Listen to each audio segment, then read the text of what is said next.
Up until the 2020s, John Tyler, who was born in 1790 and became the 10th president of the United States in 1841, had 2 living grandsons. Not great-great-great-grandsons, not great-great-grandsons, not great-grandsons, grandsons.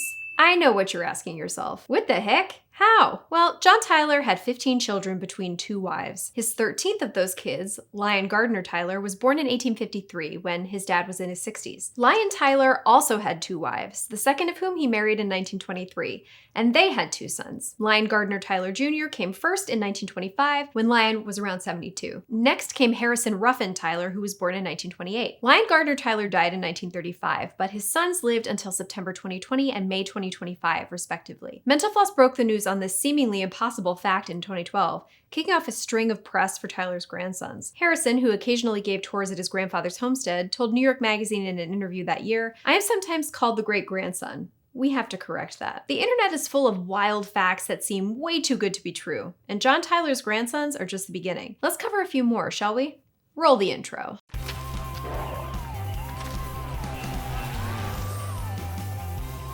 If you, like me, assumed we call letters uppercase and lowercase because uppercase letters are taller than lowercase letters, well, you'd be wrong. The technical terms for the letters are majuscule for uppercase scripts and minuscule for lowercase scripts, which both have Latin roots. We call them uppercase and lowercase because printers kept letters in trays called cases. In those cases, capital letters went in the uppercase and minuscule in the lowercase. It seems almost too silly and literal to be true, but it's true.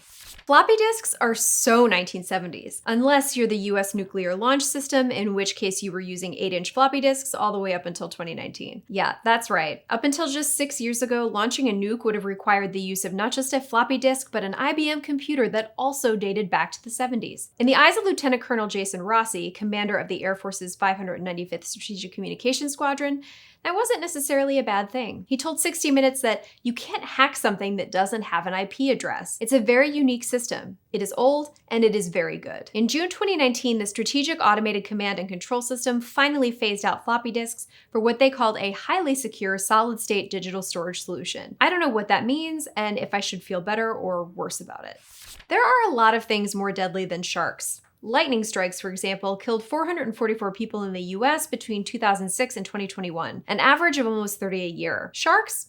Just 1 per year on average. Around 150 people died due to falling off of a ladder. So, take caution and have a buddy hold the bottom firmly. Speaking of sharks, they're older than trees. The first thing we'd call a tree dates back 350 million years, and it's now extinct. Sharks, meanwhile, have been around for 400 to 450 million years. That's way too many candles to put on a birthday cake. And it also means that sharks are so old, they've been around for a lot longer than even some astronomical bodies. Like the stars that make up Polaris, aka the North Star. They're only around 70 million years old. And also Saturn's rings, which are 10 to 100 million years old. Sharks are also older than the Atlantic Ocean, which emerged after the supercontinent Pangaea split up 150 million years ago.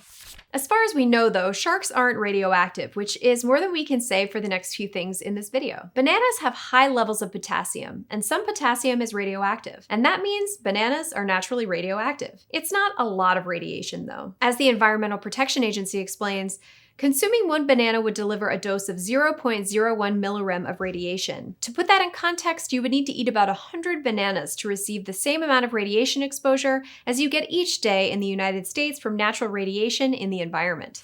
You know what else is radioactive? The US Capitol building, thanks to the granite it's constructed from. According to PBS, the building is so radioactive due to high uranium content in its granite walls, it could never be licensed as a nuclear power reactor site. A 2001 report measured a dose of radiation at some locations in the building at 30 microrem per hour, which the report notes is up to 550% greater than the typical dose rate at the fence line around nuclear power plants, and is about 13,000 times greater than ongoing worldwide exposures to radiation from the Chernobyl accident. Yikes. As far as we can tell, none of the politicians who spend a ton of time in the building have become Bruce Banner.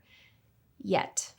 One person who did come close to getting the Hulk treatment was President Jimmy Carter, who in 1952 was a Navy man in the atomic energy program. He and a team were sent to clean up a reactor in Chalk River, Ontario that had been damaged by a meltdown after a power surge. At that time, we didn't really have a firm grasp on the damage radiation could cause, which was still being studied. So Carter suited up and was lowered into the reactor, getting a dose of radiation that would frankly horrify us today. For about 6 months after that, I had radioactivity in my urine, Carter said in 2008. They let us get probably 1,000 times more radiation than they would now. It was in the early stages, and they didn't know. I know the answer is no, but I really want to believe his pee was glow in the dark. If you've ever talked about having a buttload of something, hold on to your butts, because butt is a real unit of measurement. It was at one point used for casks of liquids like wine and whiskey. As Adam Clark Estes so elegantly put it at Gizmodo, that means if you fill the barrel up, you technically have a buttload of wine, though you'd probably just call it a full butt. A butt amounts to about 108 imperial gallons, or around 130 American gallons. That's a buttload of gallons, if you ask me. Before we move on from butts, did you know that farts can actually leak out of your mouth if you don't partake in that toot? Apparently, the unexpressed gas goes back through your gut wall, gets absorbed into your circulation, and then you exhale it. This might sound like another if you keep making that face, it's gonna stay that way, but this time it's actually true. Here's a fact that might blow your mind. The last time all of humanity was on Earth together was October 31st, 2000. That's the day the first crew of the International Space Station headed into orbit, and someone's been on the ISS ever since. Though Aztec civilization feels like ancient history, probably because archaeologists spend a lot of time digging up evidence of it, in reality we can trace its beginnings to 1325. By that point, Oxford University had already existed for more than 200 years. It first opened its doors in 1096. In 1881, Charles Guiteau assassinated President James Garfield under the delusion that the president had refused him a position in the government, and because he had a book to promote, but that's a story for another time. A couple of decades before that, Guiteau had been a member of the Oneida community, which you might know from silverware, but which began as a free love utopia, which we would today most definitely call a cult, founded by a preacher named John Humphrey Noyes in the late 1840s. One of the community's practices was complex marriage, which basically held that people could not shack up with one other person, but that they could sleep with whomever they wanted, provided the other person was also interested, which was actually kind of progressive. Complex marriage was basically the tamest and least upsetting of the community's doctrines, though. But again, that's a story for another video. Guiteau did not do well in Oneida. He didn't want to do the required chores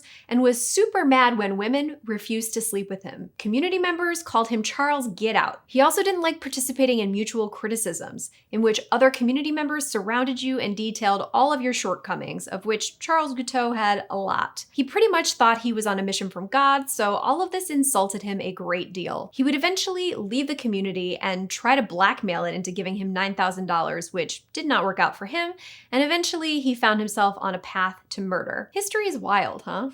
Guess what? Like zebras and tigers, you have stripes. I know, you're looking down at yourself thinking, what is she even talking about? But these stripes, which cover you from head to toe, are invisible. They're known as Blaschko's lines, after dermatologist Alfred Blaschko, who noticed that moles and other skin conditions tended to show up in line-like formations on his patients, and the lines didn't correspond to any known system of the body. Today, we know that this is a holdover from our development from a single cell to a whole human. You can see the stripes under UV light. Pretty cool, huh? Let's finish up with a fact that seems so much like a lie, I took a screenshot of it to add it to this video. In June 2025, Dr. Sam Ghali tweeted, "Hit me with a shocking medical fact."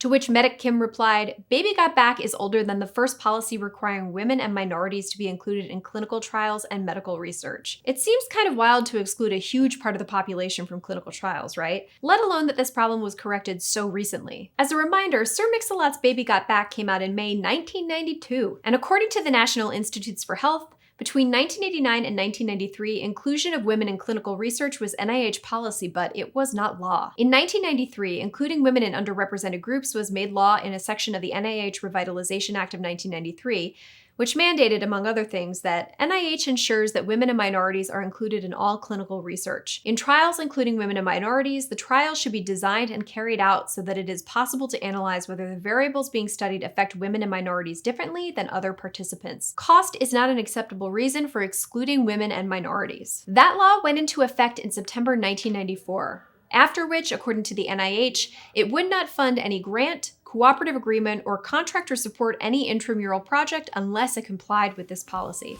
That's it for this episode of The List Show. Pop your favorite seemingly impossible but true fact in the comments so we can have our minds blown even more. Thanks for watching, and we'll see you next time.